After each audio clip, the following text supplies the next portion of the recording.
Hi, it's Grandma Roseanne, and we're going to make some corn chowder today. The reason we're doing it is that I went to the store yesterday and I bought some corn, just some white corn. It was so good, it was like sugar. So I went back today and got a whole bunch more so that we could make corn chowder.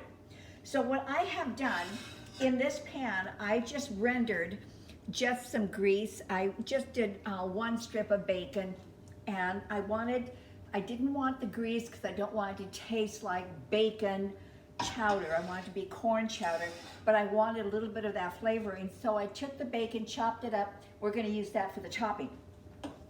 Now, we're going to put in 4 tablespoons of butter. Melt that down.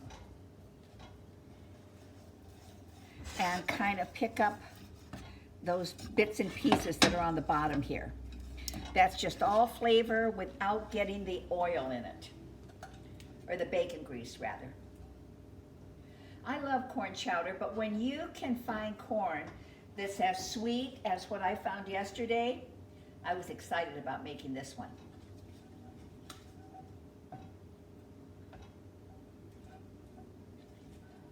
Now to this, I'm going to add a 1/2 cup of diced onion. And we're just going to saute those a little bit.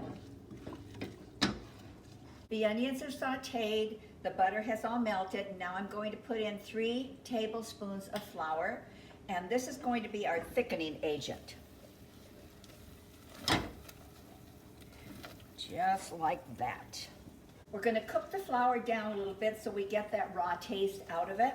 And this is a roux, so this will really make our chowder nice and thick. I'm making a pretty small portion here, so feel free to double, triple, quadruple, whatever you want on this. But I just wanted to do a really small one for me. Now I'm going to add 1½ cups of chicken broth. And mix that in really well. This is a soup that it's not just delicious, and it's healthy for you. It really makes it nice because it comes together so quickly. Start to finish, 15-20 minutes, you can have a meal. Now here I have 2 cups of Yukon Gold potatoes that I have just diced, peeled and diced. Those can go in.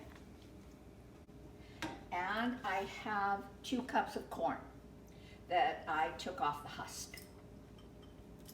I guess you could use some cream corn in there if you wanted to have that smoothness in there as well, along with your fresh corn. I guess you could use frozen corn as well, but I just know that this corn was outrageously good, so I wanted to use this one.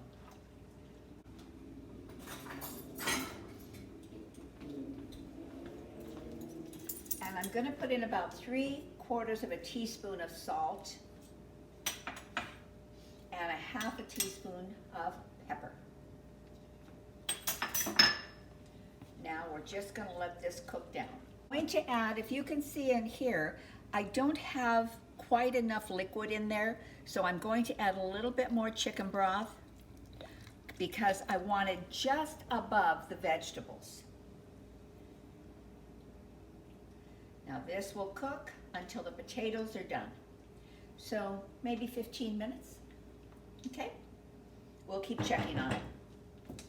Our chowder is done. Now it is done to the way I would like to eat it today. Typically what you would do is you would put a 1/2 cup of milk and a 1/2 cup of cream in there and then just warm it. Don't boil it at that point. But I like it just like this. So this is just a pure chowder, of which we're going to add some of those bacon bits. And a little bit of cheese, can't hurt. Just like that. Okay, now it's all about the taste, the flavor, the vegetables that are in here. This corn is outrageous.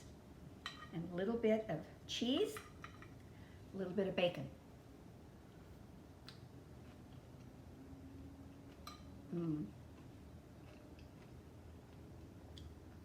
It's really good. Really, really good. Very hearty. It's a hearty, hearty dish. So, if you want to add the creams and the milk, go for it. I like it a lighter chowder. So for me, this is perfect. The ingredients I'm going to leave below. Please subscribe because it really helps us and we love having you with us. And hit the bell, okay? So you'll know when we come back. Thank you so much. Come again. Bye.